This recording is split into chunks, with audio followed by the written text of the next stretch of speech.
10 questions en dropshipping et e-commerce qui vous feront passer au niveau supérieur. Je le rappelle, le principe de cette vidéo est très simple, vous me posez toutes vos questions dans les commentaires ou dans le formulaire qui est dans la description et je compile ensuite toutes les questions les plus posées et les plus intéressantes pour créer mes prochaines vidéos. Donc n'hésitez pas à poser toutes vos questions. Et je suis certain que cette vidéo va énormément vous enrichir dans votre vision du e-commerce et du dropshipping. La première question, c'est comment le dropshipping peut-il être utilisé pour tester rapidement des idées de produits? Une des grandes problématiques des personnes qui se lancent dans le e-commerce ou le dropshipping, dans l'idée de créer une boutique en ligne, c'est bien entendu de trouver quelque chose qui marche. C'est-à-dire de trouver une offre et des produits qui vont correspondre à un marché et ce marché-là soit prêt à dépenser de l'argent de manière à rendre votre entreprise rentable. C'est ça le but et il n'y a pas besoin d'avoir une centaine de produits. Une des plus grosses erreurs communes que je vois, c'est bien entendu de réaliser un site de dropshipping ou de e-commerce avec dedans des centaines de produits en se disant par exemple, ok, je vais avoir une centaine de produits et parmi eux, il y en a bien un qui va fonctionner. Et pourtant, ça c'est une erreur parce que ça va diluer votre image de marque. Vous allez vous retrouver avec des produits des fois qui ne correspondent pas ou bien dans un domaine ciblé. Mais si un utilisateur voit ce produit-là, ça ne veut pas dire qu'il va être intéressé par l'autre produit ici et peut-être qu'il connaît ce produit-là et qu'il trouve la qualité mauvaise et donc ça impactera son choix d'achat sur le premier produit. De plus, et même avec l'IA, faire une boutique avec une centaine de produits, ça a demandé beaucoup plus de temps que de lancer quelque chose avec une offre qui est concrète. Car quand vous proposez quelque chose avec par exemple 50 produits, 20, 30, 100 et ainsi de suite, eh bien vous créez une offre qui est compliquée ou complexe. Psychologiquement, tout ce que veut un être humain doit être simple et doit lui permettre de décider facilement. Si vous avez des tâches qui sont simples dans la journée versus des tâches qui sont beaucoup plus compliquées et chronophages, eh bien vous allez choisir forcément à prendre celles-ci qui sont beaucoup plus simples à mettre en place. Votre cerveau va faire ce choix-là. Et c'est la même chose quand quelqu'un arrive sur un site internet. Si vous avez plein de produits comme ici ou que vous avez beaucoup de produits et que ça crée une offre qui est complexe, vous rentrez dans ce schéma-là et la décision de vos clients, de vos visiteurs va prendre beaucoup plus de temps. Qui dit temps de réflexion, dit effort, dit quelque chose que vous n'aimez pas faire, que votre visiteur n'aime pas faire. Donc cela va augmenter son temps de décision et votre taux d'échec. Vous devez absolument du coup partir sur des choses qui sont simples, efficaces. Et ça vous arrangera, vous, parce que vous mettrez moins de temps à le mettre en place, et ça arrangera aussi vos futurs clients et visiteurs. Car il y aura moins de temps de décision et ce sera plus confortable. Donc pour tester rapidement en fait ces idées produits, c'est quelque chose d'assez simple. Vous devez chercher un produit plus un autre produit complémentaire que vous pourrez revendre en plus du premier produit en option. Typiquement, si vous vendez un vélo, ici vous vendrez une pompe à vélo. Et le but de ce deuxième produit, c'est bien entendu d'augmenter vos ventes, mais de rembourser aussi en partie vos frais publicitaires. Et donc de booster vos marges. Votre force de travail doit donc se concentrer sur cet ensemble de produits avec ici une page monoproduit où vous allez mettre en avant le produit avec une grande phrase, un bouton d'action, des illustrations et des explications, de la démo vidéo. Et une fois que vous avez un schéma qui est éprouvé, eh bien vous pouvez le réutiliser pour différents produits. Si l'idée numéro 1 ne fonctionne pas, eh bien vous reprenez la même structure et vous passez à la 2. Vous reprenez la même structure et vous passez à la 3 jusqu'à trouver un bon combo. De cette manière-là, vous avez une offre qui est simple et compréhensible, vous gagnez du temps pour tester d'autres idées et vous savez qu'il n'y a pas d'autres produits parasites comme dans une boutique à 100 produits qui va venir déranger votre client. Alors c'est quoi les mythes et les mensonges les plus courants sur le dropshipping? Comme dans l'entrepreneuriat, il y a beaucoup d'appelés mais peu d'élus. Et ça, c'est le cas dans beaucoup de choses. Si vous voulez devenir acteur, actrice, chanteur, chanteuse, eh bien en réalité, il va y avoir énormément de personnes qui vont se jeter dedans. Il y a une partie des personnes qui vont moyennement réussir. Et il y a une partie ici qui va extrêmement bien réussir. Le fait de faire croire que tout le monde peut réussir est faux. Une grande partie des personnes qui sont situées ici, ici et même ici n'ont pas forcément déjà les compétences et les qualités pour pouvoir se lancer dedans. Ce pourquoi il va falloir se former. Mais même en se formant, ça ne veut pas dire que vous allez acquérir toutes les bonnes idées. Vous allez devoir du coup cumuler de l'expérience. Et si vous n'arrivez pas à vous remettre en question, à accepter les critiques constructives et surtout à pratiquer pour avoir de l'expérience, vous avez un taux d'échec qui va être élevé. J'ai vu des personnes essayer pendant 2 ans, 3 ans de lancer des boutiques de drop.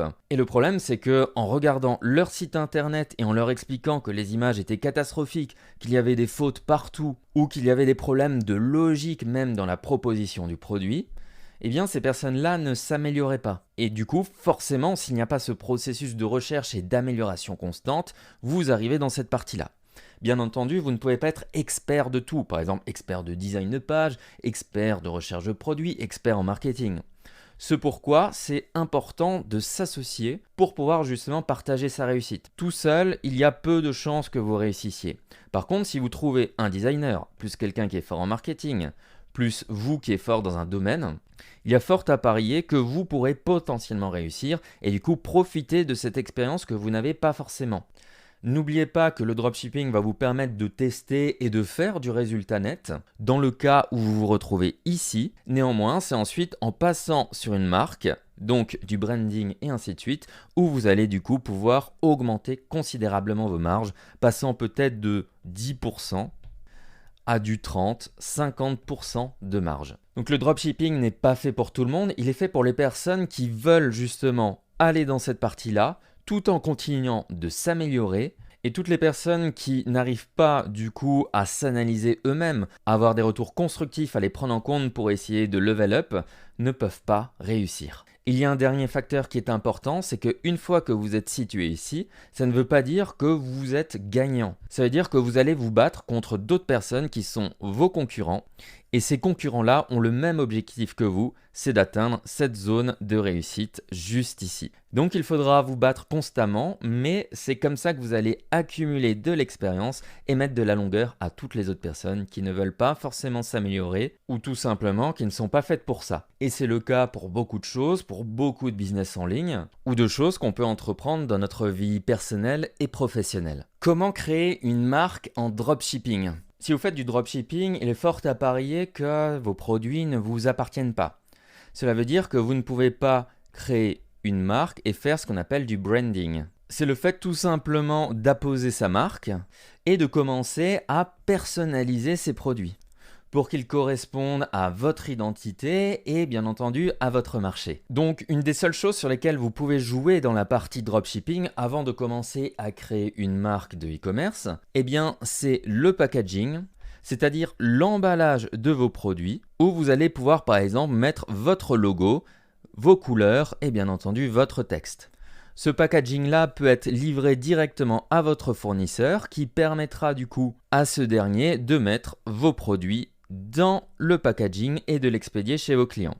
Ou bien vous pouvez faire votre fournisseur vous expédie vos produits à vous et vous recevez aussi votre packaging et ensuite vous livrez vos clients. Au-delà du packaging, il y a bien entendu d'autres éléments. Vous avez créé un logo, vous avez créé une charte graphique et ça doit se répercuter bien entendu sur votre page de vente, sur l'ensemble de votre site, mais aussi bien entendu sur l'ensemble de vos communications, des mails par exemple que vous allez envoyer à vos clients. Vous devez du coup créer dans un premier temps une identité forte avec certaines couleurs, avec votre logo, avec une certaine ambiance et des images. Et puis par la suite, vous pourrez du coup créer une marque de e-commerce et adapter du coup les produits comme vous voulez. Si vous cherchez de l'inspiration, il y a un super site qui s'appelle Dribbble, je crois qu'il y a même peut-être 3B dessus, qui montre des résultats de graphistes, d'illustrateurs, etc. sur quoi ils travaillent en ce moment et ça vous permettra de vous inspirer. Que penses-tu de l'intelligence artificielle dans l'optimisation d'un site de dropshipping ? Il existe énormément d'intelligence artificielle différentes. Il y en a qui vont travailler sur les images pour optimiser en fait vos images, les mettre dans un environnement, faire un bel éclairage. Il y a aussi celles qui vont optimiser le texte. Et puis bien entendu aussi générer de la vidéo, etc. Avec l'arrivée de l'intelligence artificielle, eh bien, la production de tous ces éléments est beaucoup plus rapide et généralement aussi assez qualitative. Ce qui veut dire que vous n'avez plus besoin de perdre du temps à prendre en photo un produit. Vous pouvez juste le prendre, voilà, n'importe quelle photo, et pas avoir un éclairage de dingue et tout le matériel qui va avec. vous l'envoyez dans l'IA et ça vous ressort une belle image. De même pour le texte, plus besoin de rédiger des articles vous-même, plus besoin de rédiger les descriptions vous-même, vous pouvez le faire et repasser par-dessus. Donc en réalité, le gain est énorme d'un point de vue temps. De même, vous pouvez générer des vidéos de publicité, même générer les publicités automatiquement grâce à l'intelligence artificielle. Donc ce qui se passe, c'est que ce qui prenait énormément de temps avant, vous en prend beaucoup de moins. Donc on en revient un peu à cette réalité où avec plusieurs heures par jour, les 3 heures, 6 heures par jour, vous pouvez, à côté d'un travail, lancer votre propre activité. Parce que ça ne vous prend plus autant de temps de faire ça, ça et ça. Et bien entendu, tout ça, c'est lié aussi à tout le travail d'automatisation. Par exemple, envoyer des mails automatiquement à vos clients grâce à l'intelligence artificielle, ça va détecter quand une personne a oublié d'acheter justement sur votre site, ce qu'on appelle du coup un panier abandonné. Ça va créer des relances en automatique, par exemple à 3 jours, à 5 jours, 6 jours, en fonction des profils de vos utilisateurs. Donc il y a là un gain de temps massif, mais il ne faut pas oublier de toujours contrôler ce que fait une intelligence artificielle. Regardez bien les images qui sont faites, si elles n'ont pas de défauts, si les textes sont bien optimisés et pas trop mécaniques, si les vidéos de publicité sont bonnes et bien entendu si les stratégies qui sont automatisées sont bonnes. Mais quoi qu'il se passe par la suite, on va voir du coup des personnes qui vont pouvoir lancer très rapidement des boutiques en ligne, de plus en plus rapidement, car l'intelligence artificielle va tout faire pour elles. Qu'est-ce qui est négligé généralement par les gens quand ils se lancent dans le dropshipping? L'aspect juridique est énormément négligé. Déjà, si vous lancez une activité, vous devez être déclaré. Alors si vous entendez dire oui mais il y a un plafond de tolérance à X centaines d'euros et ainsi de suite, dites-vous bien que si vous vendez un produit qui n'est pas dans la norme de manière du coup illégale comme ça, et même si vous êtes en dessous de ce fameux plafond, eh bien s'il arrive quelque chose à votre client, eh bien vous prenez d'énormes risques. Être déclaré, ça vous permet du coup d'avoir une protection potentiellement avec une assurance. En France par exemple, vous avez le statut d'auto-entrepreneur ou indépendant en Belgique et en Suisse qui vous permet de vous lancer. Mais par la suite, vous aurez du coup une entreprise qui vous permet de vous protéger. On parle alors d'une personne qui est morale, à l'inverse de vous qui est une personne physique. Et s'il y a un problème, c'est la personne morale qui est d'abord attaquée. Donc, il faut toujours bien faire les choses et sachez que je vous ai fait une vidéo sur ma chaîne YouTube au sujet du contrôle fiscal, dont moi-même j'ai été soumis sur une de mes activités à plus de 2,5 millions d'euros de chiffre d'affaires. Vous devez absolument avoir des papiers qui sont bien déclarés et bien faits. C'est pourquoi vous devez prioriser à chaque fois le comptable. Si vous lancez un business, ne vous prenez pas la tête à faire tout vous-même, à part si vous êtes auto-entrepreneur avec un tout petit peu de chiffres. Le comptable fera pour vous et surtout, il s'assurera de la bonne déclaration des charges, de la TVA, des cotisations et la création de tous les documents qui sont par exemple l'alias fiscal, le bilan, le grand livre des comptes, etc. Tous des livres qui sont hyper importants. Si vous vendez sur internet, je ne peux que vous recommander dans la description la formation gratuite que j'ai faite où vous allez pouvoir accéder à un outil qui va vous permettre de faire en fait la TVA et générer automatiquement toutes les factures de vos clients aux normes. Et du coup, c'est vraiment cette partie-là qui est hyper négligée parce qu'elle est très simple en fait à mettre en place et on se dit « Oh, ça tombera pas sur moi », mais je vous garantis que ça tombera un jour sur vous et ça peut être à plus 5 ans même si vous avez fermé votre activité. Donc soyez le plus carré possible là-dessus, c'est hyper simple, déclarez-vous, prenez les assurances obligatoires, prenez un comptable et prenez un outil comme je vous le montre dans la description qui vous permettra de gérer votre TVA et vos factures facilement. De cette manière-là, vous ne serez jamais embêté pour votre business, tout sera carré et vous pourrez vous focaliser. Vous focaliser sans stress, eh bien ça boostera énormément votre productivité. Est-ce que je dois créer mon site en version tablette, mobile ou ordinateur? C'est une excellente question parce que nous, on a l'habitude d'être sur un ordinateur quand on travaille et quand on conçoit bien entendu notre site internet. La grande problématique, c'est que la popularité en fait de l'ordinateur et du format écran 16:9 est totalement en chute libre. Ce qui fait que tout ce qui est à bord de téléphone et aussi de tablettes est au contraire en forte croissance. Pour vous donner un ordre des chiffres, j'ai à peu près 8% de tablettes sur mon site internet. Les ordinateurs, ça doit être à peu près de l'ordre de 15%. Et vous l'aurez deviné, 77% du coup pour les visites mobiles.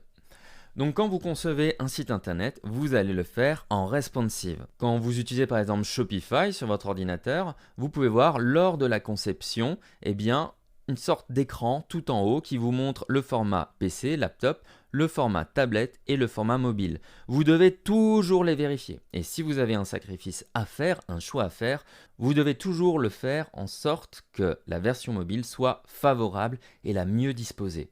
C'est sur le mobile que se font les achats maintenant et c'est sur quoi vous devez focaliser tout votre design. Comment faire pour livrer plus rapidement mes clients? Il y a plusieurs méthodes en fait pour livrer plus rapidement. Vous avez bien entendu votre fournisseur normal et standard. Votre fournisseur normal, c'est peut-être un site en Chine, mais ça peut être aussi un site qui est en Europe avec des entrepôts basés en Europe ou en Afrique, en Inde, aux USA, tout dépend quels sont vos clients. Plus vous trouvez un fournisseur avec un entrepôt qui est proche en fait de vos clients, et plus vous allez pouvoir faire baisser en fait le temps de livraison. Donc pour livrer plus vite, vous devez trouver des fournisseurs qui ont des stocks à proximité de vos clients. Dans le cas particulier de l'Europe, vous pouvez vous dire que n'importe quel pays en Europe pourra livrer plus rapidement n'importe quel autre pays de l'Europe, tout simplement parce qu'il aura passé, tout simplement parce que la marchandise aura passé les contrôles à l'entrée de l'Union européenne. Vous pouvez aussi travailler avec des agents. Les agents vont contacter tout simplement des fournisseurs comme les vôtres et négocier bien entendu des prix et pouvoir positionner votre marchandise dans des entrepôts qui sont peut-être à proximité des lieux d'expédition, aéroports, trains, fret. Avec un bon agent, il pourra mesurer en fait votre quantité d'achat de produits mensuels et prévoir dans les entrepôts par exemple un stock de 1000 produits réguliers qui vous fera peut-être gagner 2, 3, 5 jours de livraison. Vous pouvez aussi faire livrer tous les produits chez vous ou une partie. Dès que vous savez que vous vendez par exemple une centaine de produits ou 1000 produits par mois ou par jour, peu importe, vous pouvez vous dire je reçois en fait les produits directement chez moi ou dans un centre directement à proximité de chez moi où je peux expédier moi-même ou payer quelqu'un pour qu'il le fasse. De cette manière-là, vous n'aurez aucun problème sur le traitement des marchandises aux frontières parce que vous aurez déjà tout importé avant et vous pourrez les réexpédier. Ça vous permettra d'acheter en gros et ce qui vous permettra du coup de baisser vos coûts. Ou bien, vous pouvez expédier directement vos produits chez Amazon qui propose FBA, Fulfilled by Amazon, c'est-à-dire que vous envoyez vos produits, ils sont stockés chez eux et Amazon s'occupe de l'expédition. Vous devrez alors payer des frais de stockage et bien calculer aussi combien de produits dont vous avez besoin chaque mois. Mais il existe aussi d'autres services qui sont similaires où des personnes vont proposer des espaces dans des entrepôts que vous allez pouvoir réserver avec vos différents produits et eux s'occuperont ensuite de l'expédier directement chez vos clients. Comment définir des prix de produits en dropshipping? Il faut vous dire qu'un produit en dropshipping, bien entendu, coûtera beaucoup plus cher qu'un produit que vous avez commandé par exemple en masse pour créer votre propre marque. De là, il va y avoir une différence de prix. Vous devez toujours avoir cette différence de prix en tête où vous allez peut-être marger à 5%, 30% en dropshipping. Et avec une marque, je donne vraiment des chiffres comme ça pour vous illustrer les produits, 20 à 60%. Ça dépend à chaque fois des différentes catégories, des domaines dans lesquels vous travaillez. L'objectif dans un premier temps du dropshipping, bien entendu, c'est de tester un produit et de savoir s'il est viable. Si vous générez 0 € de bénéfices, mais que vous générez beaucoup de ventes, ce n'est pas grave parce que vous allez pouvoir ensuite créer votre marque et ensuite profiter des grosses marges que vous avez juste ici pour pouvoir créer du coup une entreprise qui est rentable. Donc votre objectif n'est pas de sortir des millions de résultats nets avec le dropshipping. Votre objectif est de faire d'abord avant tout une preuve de marché et de rester rentable pour pouvoir scaler, c'est-à-dire monter en puissance, avoir beaucoup plus de ventes et potentiellement augmenter votre rentabilité. Mais pour rester pérenne, il faudra ensuite créer une belle marque. Et là, vous créerez une véritable aventure entrepreneuriale avec quelque chose qui est valorisable et qui vous rapportera beaucoup plus. Donc pour calculer le prix de votre produit, vous devez prendre en compte tout simplement le coût, qui est le coût produit, plus le coût publicité, plus les frais. Plus si vous travaillez là-dessus à temps plein, le potentiel salaire et plus les taxes. Le coût produit, par exemple, vous en achetez un à 5 €, vous allez dépenser 5 € de publicité pour le vendre. Vous avez des frais, par exemple, avec votre boutique en ligne, vous payez peut-être 60 € par mois. Vous allez lisser ces frais sur le nombre de commandes. On va dire, par exemple, ça va prendre 10 centimes par produit, plus de quoi vous versez un salaire, donc il vous faut des marges, et plus les taxes qui vont avec. Sur les taxes, on va rester sur du 30% pour donner une idée. Donc là, vous avez besoin à minima de 10,10 € et vous ne savez pas encore si vous pouvez vous verser un salaire et payer les taxes. Les taxes, je pars sur 30% juste pour avoir une fourchette, ça fait à peu près 3 €. Ça fait que ce produit acheté à 5 € avec de la publicité doit être vendu à minima à 13,10 €. Vous regardez si avec 13,10 €, vous arrivez à vous positionner par rapport à la concurrence. Si la concurrence vend un produit à 24 €, eh bien vous pouvez le vendre potentiellement à 22,90 €, ce qui vous permettra d'avoir une marge. Le prix est donc défini bien entendu par votre équation ici qui vous permet de vivre de cette activité, de payer vos taxes et d'être dans du résultat net, en prenant en compte que voilà, vous devrez aller de toute façon sur une marge, mais aussi en vous positionnant par rapport à la concurrence, en vous disant ok, est-ce que j'arrive à me positionner aussi cher, ou bien peut-être plus cher, ou moins cher que la concurrence, et ça déterminera aussi votre choix de produit. Voilà pour ces questions en dropshipping, il y en a encore plein d'autres qui vont arriver. J'espère qu'elles vous aideront à vous améliorer et à passer aussi du dropshipping vers la création d'une véritable marque.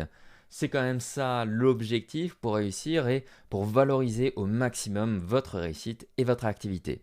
N'hésitez pas à remplir les questions dans le formulaire ou à en ajouter dans les commentaires. Ce sera un plaisir pour les prochaines vidéos. Prenez soin de vous et de votre business. Ciao!